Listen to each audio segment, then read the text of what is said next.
You already know what it is, man. We back, we black wrestling podcast. It's another one, man. You know what I'm saying? Running on CP time.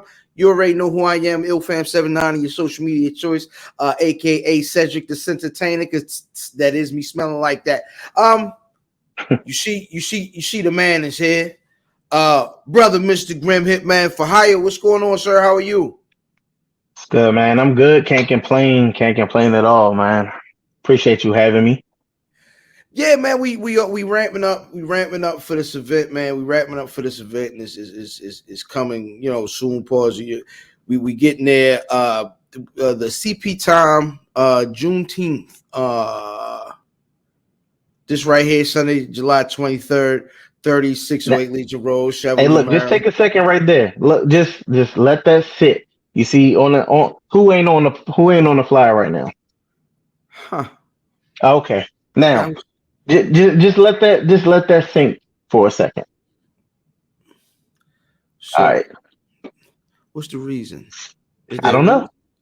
but I'm just letting you know, like stuff like this is what motivates me, and what keeps me doing the stuff that I do. Because I mean, not to toot my own horn, but if you look at a lot of guys on there, I mean, you can probably name a few. Like it's maybe two people on there who have a similar resume to mine, but yet I'm not on there. But it's cool because I always speak with my actions, speak with my art. You know, So let's start with the basics. You know what I'm saying? Just to get folks to get to know you. Where you from first? hey, I'm from Southeast Washington D.C. Southeast, Southeast. southeast. What about that area, man? There's some dope folks just from the actual DMV. Now I'm a little north of the DMV. However, folks from the actual DMV, it's some folks around that area. What really kind of builds, I guess, the it's some good folks from there. Why is that? Is there something in the water? I mean, I guess luck of the draw, to be honest. Because I mean, like DMV, I've been in this area like my whole life, and it just seems like we're not from Florida, we're not from Texas, where they breed football players, they breed basketball players, and it's like we always have something to prove, and that's what it's always been. Like we are always underlooked. I mean, me being from DC, it's not even a state. Just let that sink in, bro. DC ain't even a state, but yet y'all talking to me, and it's like I'm out here doing my thing. Listen, we I think this area, and I've gone through it similarly with even with podcasting. If we're not from New York, you're not from Cali. It's Yeah. oh well, you gotta move different to make sure your voice is heard because you ain't from where the megaphone starts. So you got to Hmm. make your own noise. When when you're out here moving and shaking, what do you do to kind of separate yourself from other folks and really put Mr. Grimm that name on the map? What separates me from other people is me not staying in this area. Like I'm one of the guys, like I don't wrestle for MCW. I didn't train there, so like the school that I trained at wasn't even like a credible school. I mean, I learned what I needed to learn, but it's just the fact that you get like you'll see a lot of the MCW people like on AEW, ROH, and stuff like that. I don't have a credible school behind my name, like behind my name, like or that's backing me. I had to go out there and do this shit myself, bro. Like I went out there, when I started training, I still had that hood mentality. Like I grew up with like while I was training, while I was in the business, because I realized I can't be who I used to be here because I ain't gonna make it. So it's like it just starting where I came from. Like I started at EWA. I trained there, and it was an eye opener because I'm not gonna lie, I thought I was good. Like having my matches and doing some of the stuff that I was doing, I'm like, oh yeah, man, I'm feeling myself. But then I met people who were actually good, and that opened up my eyes, and I'm like, damn, like I'm not as good as I thought I was. So, and I know we're like, I'm just taking it back from, when I started training, I ended up actually training somewhere else to learn things because it got to the point where I felt like I wasn't learning it no more. So I went to Riot City and I started learning how to do like my 450, how to do dabs, how to do moonsaults. And then they found out about it because I posted a video of me doing the 450, and like, I mean, it kind of blew up a little bit. And I was like, damn, I didn't think it was going to blow up like that. And they were like, yo, we don't want you training there. Like, you either train with just us or you can leave. Oh, Yeah. So I was like, look, I'm not going to let anybody put a ceiling on my career. And I left. And I'm going to tell you, it hurt for a minute because I'm like, I'm a loyal dude. And it's like, I wanted to make that place better. I wanted to be able to say, hey, this is where I started and I'm killing it here. I didn't have that opportunity. But what I ended up doing is, just going solo dolo and, like hitting up vets. Nala Rose is one of the first people that I hit up. And I was like, I messaged her one day and I was like, look, I'm like, my name is Grim. I'm new to the business. Like, I know, coming up, we're supposed to like hop in the car with people and stuff like that. Like, I know you don't know me, but if you want to take the time to get to know me and maybe we can travel sometimes and I can learn from you, like, I would greatly appreciate it. So, like, she was very skeptical when I first hit her up, but she ended up letting me, travel with her. oh wow. And that, yeah. And I mean, that right there, it started something because like right now, Nala is like my best friend, my mentor, everything. And it's good to see her where she is now. Mhm. But it's like right there, just them kicking me out of that school, it motivated me. It drove me to want to be better, to not be like the people who were there and only wrestled in that area. So I just wanted to be different, man. You talked about switching mind states when you got there. What were some of the things that you needed to change at first? My attitude, me, I used to be a fighter. Like, somebody called me a bitch, I'm hitting you in your mouth, bro. Like, that's just what kind of person I am. If I lose, I lose. If I win, I win. But even if I, like, I wasn't the type of person that'll lose and then, pull back up on you and like start spraying at you. I knew how to take a L. If I lost, hey, next day, good shit, bro. Like, keep it moving.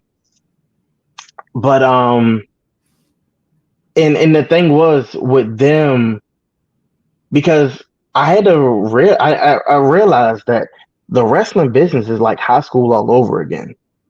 So with me, if I had an issue with somebody, I'm gonna go to you and let you know, hey, look, this is like, what's up? Like, we can talk this out or whatever. And look, I'm getting to how I almost got blackballed before like my first match. So we had it was like the trainers, like I found out they were like talking shit about me. And I'm like, me, I'm trying to be respectful. And I'm like, look, is there an issue or anything? Like, we can talk it out. Like, let's try to did it. And everybody's like, oh, no, it ain't no issue. Ain't no issue. We cool. So then I found out, like, they was doing it again. And I'm just like, I came to you as a man and y'all lied. And, like, I hate, like, don't lie to me in front of my face, bro, because that's what pisses me off. So it was funny because we had this group chat and we had to show that Tito Santana, he was gonna be it. So I put in the group chat, I was like, look, I tried to be cool with y'all. Like, I was trying to be a man. I came up to y'all and asked y'all if it was an issue. Y'all told me it wasn't an issue. Now I'm finding out it's an issue. And I got this in all caps. All caps. And it's in a group chat. So I got it in all caps, and I'm like, bro, like, I mean, if y'all gonna sit up here and be talking shit about me, I'm gonna line every one of y'all up, each one of y'all, and beat y'all ass one by one. Like, and bro, and I was like, I see y'all at the next show. So you already know, like, because my school wasn't predominantly black, they was over there like, yeah, they was freaking the fuck out, bro. Good. Yo, so what they did was, I mean, I realized that I shouldn't have done that. But it was like, that's like, that was the mindset. That was me. And it was like, I had to realize in this business, if I wanted to survive, I couldn't be how I used to be. I had to learn to like be mature and handle things in a different manner. But yeah, like they were over there. They were shook, bro. Like they hit up other promoters, told them I was a troublemaker. I got Oh, blackballed. I got taken off of like some potential shows that I was on. Like it was crazy. But my thing is those same people who try to pull me down and like kick me out, they ain't doing nothing right now. So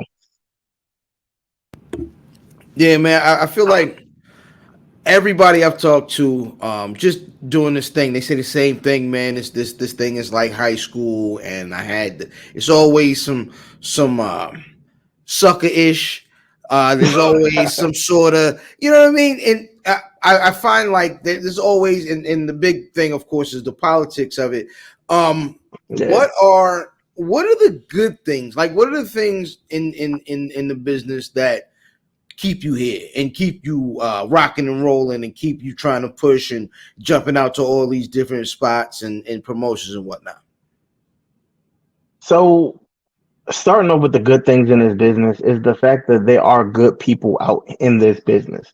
Like I have notable names who literally back me up, who's helped me get bookings, who's, just genuinely tried to help me because they saw potential in me and because I was just a genuinely kind person. Like, people that see good people trying to do their thing, like they tend to help them opposed to somebody that they know ain't going, have their name, like this, that ain't gonna make their name look good. And I mean, just to throw a couple people out there, like, Nyla Rose, like she was the reason I got put on AEW. So, Like, and it was crazy, like how everything went with that because I ain't gonna lie. At that time, it was during COVID. Like I just lost my job. I didn't have money like that. I had to scrape up, some money to get down there. But I got down there, and because of her, I got that opportunity. that's dope. I mean, and a next person like JD Drake, um, he's another person that looks out for me. He's currently in AEW. I got Sam Adonis who just helped me, with the get to MLW. I did some some stuff with them like just over the weekend. Like, and not to toot my own horn on this one, but yo, Yeah, Okada. man, go on too. So Okada, the one and only, he's another person that I had picked him up from the airport one time. And, we rap, and me, I'm gonna shoot my shot. Like, cause I'm like, yo, I got one of the best one of the best wrestlers in the world. I'm gonna put it like that in my car, and I'm sitting up here having the opportunity to pick his brain, and then he's asked to see my stuff. So like, I showed him my stuff, and like, he's like, oh, like, cause I'm pretty sure he ain't expect a big guy like me to be able to do what I could do. Correct. But even the last time they were here, like I was about to take him back to the airport. He was like, yo, have you met Rocky? Like Rocky Romero. I was like, nah, I haven't. He's like, here, let me introduce you. So he introduced me to Rocky. And Rocky said, hey, look, send me your stuff. He gave me his number, and it's like, it's bro. Like I'm definitely blessed to be in the position I'm in. But like just people like that, that is what keeps me pushing in this business. And not only just receiving, I want to help others. I want to pay it forward. Like, because I want to teach younger wrestlers, like who were like me, not to make the same mistakes that I did. Like, I want to, I did this, but it's like, people really weren't consistent. But like I tried to start, having like a little road crew where if I was going to a show, I had a bunch of people hop in the car, and like, I got some people booked in Florida. I got people booked in Chicago. And it's like me just trying to genuinely help people out. It was one dude, look, who's actually on the card, on the flyer that you just pulled up. Like I got him booked in Chicago. And he's like, he canceled and didn't even say nothing to me. Oh wow. Yeah. Like, and I'm just like, damn, like all I'm trying to do is help people get out of their area and get to places they wouldn't get to on their own. And this is how I'm treated. Hmm. But it's not going to stop me because, like, I've learned from veterans. Like, I would say my first, like, big learning moment in this business was when I wrestled AR Fox. And I Mm. learned so much from AR Fox. And it was just crazy. Like, yo, he is crazy talented, bro. Like talented. We called the match like one time. He remembered the whole thing. And then if we calling it back and we took something out, add something back in, he's like, all right, cool. What? And I'm just like, bro, I'm sitting up here shaking. I'm sitting up here sweating because I'm like, yo, I'm about to go against AR Fox. I ain't never had a match like this, like with all the spots and stuff. And it was just like, it was just a learning experience, man. And the same way that he helped guide me, when we were like calling our match and even through the match, I want to help younger guys like who need that good match to have that good match. So it's like, even though I'm getting like brought different places, like a lot of times just to help their guys have good matches. And at the end of the day, whether I get signed or not, just knowing that I made a difference and helped a person, that's putting my stamp on this, like in this business, man. That's what it's all about, paying it forward. Listen, I really quick, this is your interview, but the one thing you brought up AR Fox, and I do not think he gets enough credit for his contributions, especially to black pro wrestlers, because I really don't care. I ain't gonna say I don't care. I don't care as much about other folks. Just to keep it a buck. But no, so shout out to AR Fox. You know what I'm saying? I love that he is where he is. But there needs one day we got that. Somebody's got to tell that whole story because you know what I mean, he's dope, man. But yeah, back to Mr. Grimm.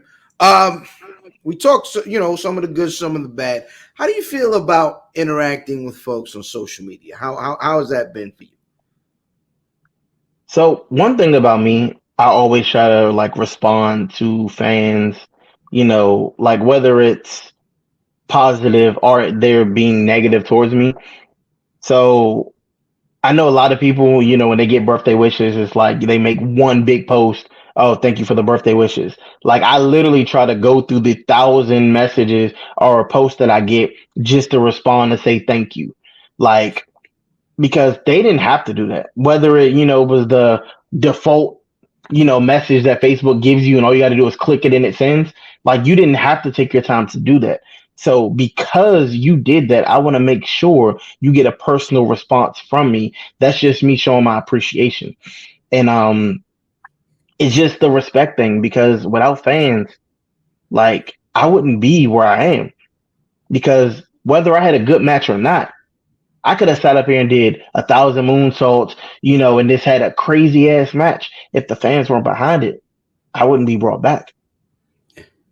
So it's like, on social media, every time, somebody like mentions something, they're put like just say, oh yeah, man, that match was fire. I say thank you or send something just so they know that, I'm not ignoring them. Like just so they know that I'm appreciative for them taking the time to provide that feedback. And like even when people are negative about it, I still say thank you for your feedback. Have a good day. Like it's no need to sit up here and go back and forth with you because my thing is this: whether you like my match or not, or you like something that I did, you still took the time to watch it and comment. So that means something. Yeah, man, that can get really, really dicey. I've seen people have really bad burnouts online. Like somebody should have took their phone. What is like your favorite thing that you like have done or accomplished that you like to like you can kind of beat your chest and say, yeah, I did this, and you can never take that away from me.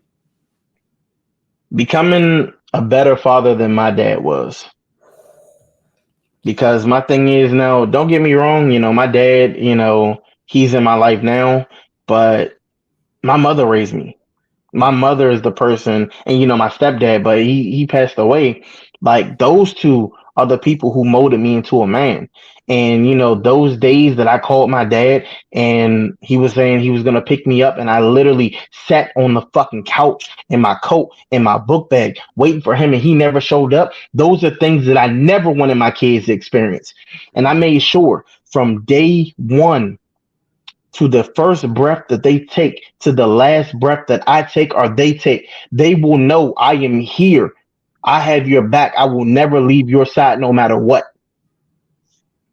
That's right there is what I can beat my chest about. My kids know who I am. My kids have come out.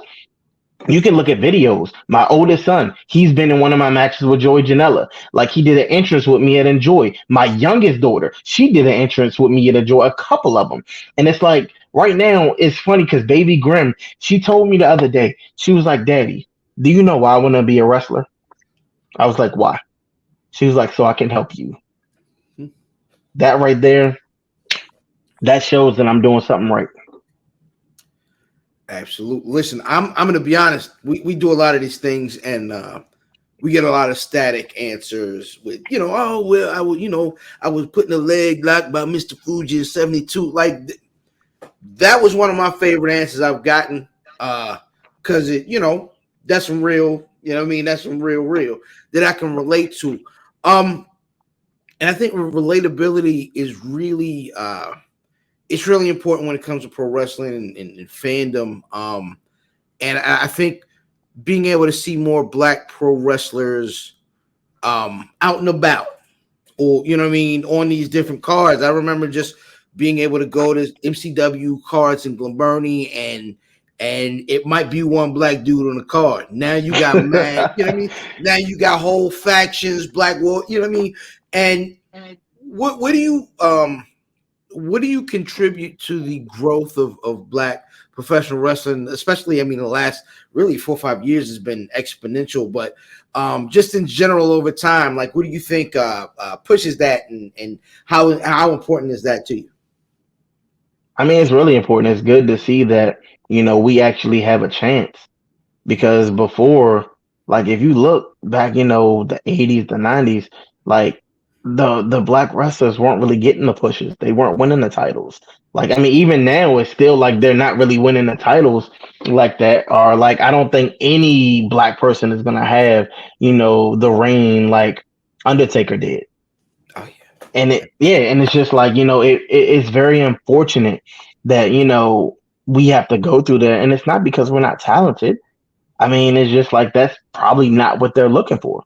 Which I tell people like this: when you sign a contract, you're literally signing your life away.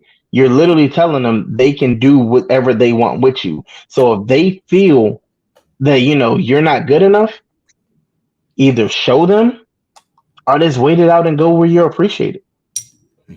But like but when it comes to like, just Black wrestling in general, like now I love what I'm seeing. I'm loving it, because it's like you're seeing Black wrestlers prosper and you're seeing them all over. Like, my thing is, one of the people that I look up to, and it's like, it's kind of weird because like every time I see him, he always, puts me over, never have anything negative to say. But Darius Carter, like, yo, and one thing I can respect about him, every time you see him, he comes up to in the venue like looking sharp. He got the suit on, sometimes the glasses, and yo, like right there, I would say he's the epitome of how a Black wrestler should be.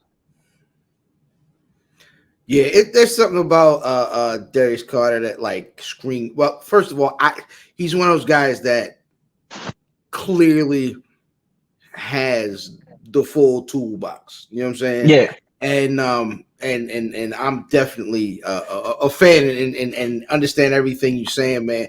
But let's get to the 23rd. The 23rd is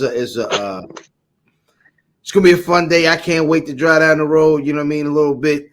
And see a nice little evening of pro wrestling, man. One more time, throw up the flyer. I ain't gonna throw it up for too long and be disrespectful, but you know what I'm saying. This is what it should look like. Like Grim is here now.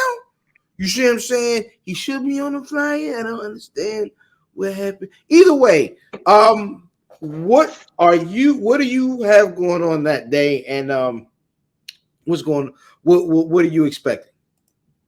So I'm wrestling Chaz the Don Evans or whatever his name is. Look, and the thing is, he's on the flyer. And the crazy thing about that is the fact that he's a tag team wrestler. he doesn't have. If you look him up on YouTube, he doesn't really have that many singles matches on there. And I mean, I don't know if you were keeping up with the beef, but you know, as soon as he found out, I don't know what was going on with him.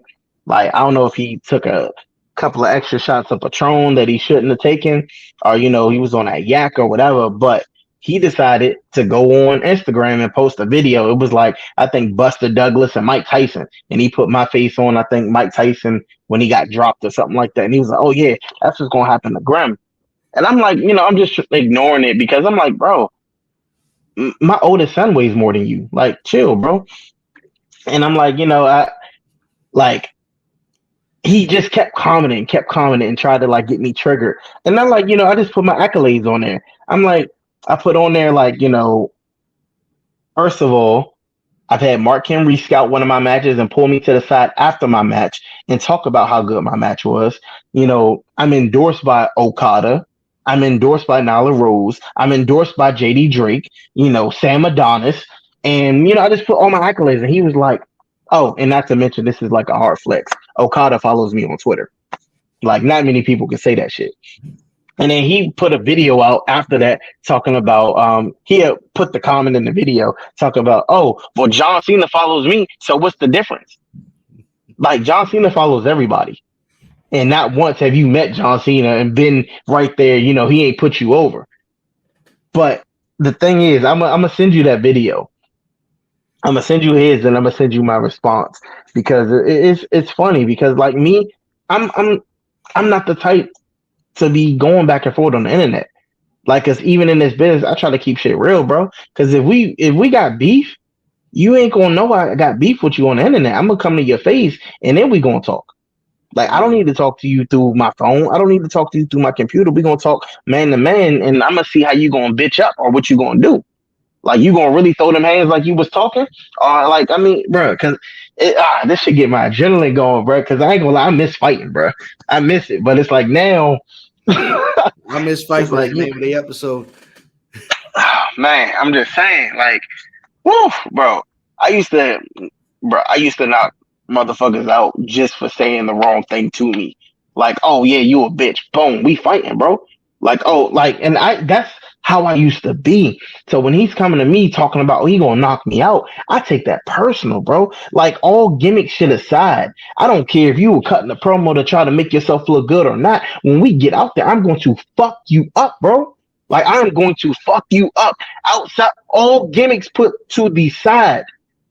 Like, I'm gonna make you put your money where your motherfucking mouth was, bro. Like, he don't understand, bro. Like, I get it. You want to look cool. You want to seem like you go hard. Nigga, I am hard. I am, bro. I did this shit for a living. Like, this wrestling shit, bro. Man. I'm going to tell you like this. I spoke to Chaz. I spoke to Chaz, and he kind of went through the same thing you was talking about. I understand this. The one thing, you know what I'm saying? I wish that was incorporated here because there is a Baltimore DC component. Like, y'all should be fighting over the golden New Balance or something. You know what I'm saying? The 295 championship belt or some sort of stipulation to, because I like this energy. I am a fan. This thing kind of has some legs, you know what I'm saying, and I can't wait to see how this all goes down. But before we get up out of here, I want to make sure I give you I'm gonna, lay out, to use a term or whatever, and I'm gonna let you say what you need to say to the folks. Let the folks know how to get at you, and like I said, what's going down on the 23rd. Talk to the people. So on the 23rd, and I'm speaking to you directly, Chaz, because I'm pretty sure you're going to watch this. It's just like how Candyman was, bro. You ain't have no issues. I didn't have no issues until you put my name in your mouth. Now you got an issue, bro, that you're going to have to deal with. So on the 23rd, like, I don't know if you're familiar with how I am. I'm one of the hardest hitters in this business. And that's not self-proclaimed. That is a fact. You and your little tag team matches that you have, or you talking about you going to knock people out and you hitting like shit, that ain't me, bro. I'm going to fuck you up, bro. I'm going to fuck you up, and I'm gonna make you regret getting in the ring with me. And this whole DC and Baltimore thing, that don't mean nothing. I don't have an issue with Baltimore. I got an issue with you. But anybody else out there, like fans, I want to say I appreciate the continued support, because without your support, I would not be able to do what I'm doing today. And without your support, I wouldn't even be on here. Like, I want to thank y'all just for believing in me, for always having my back and never giving up on me, for the people who didn't.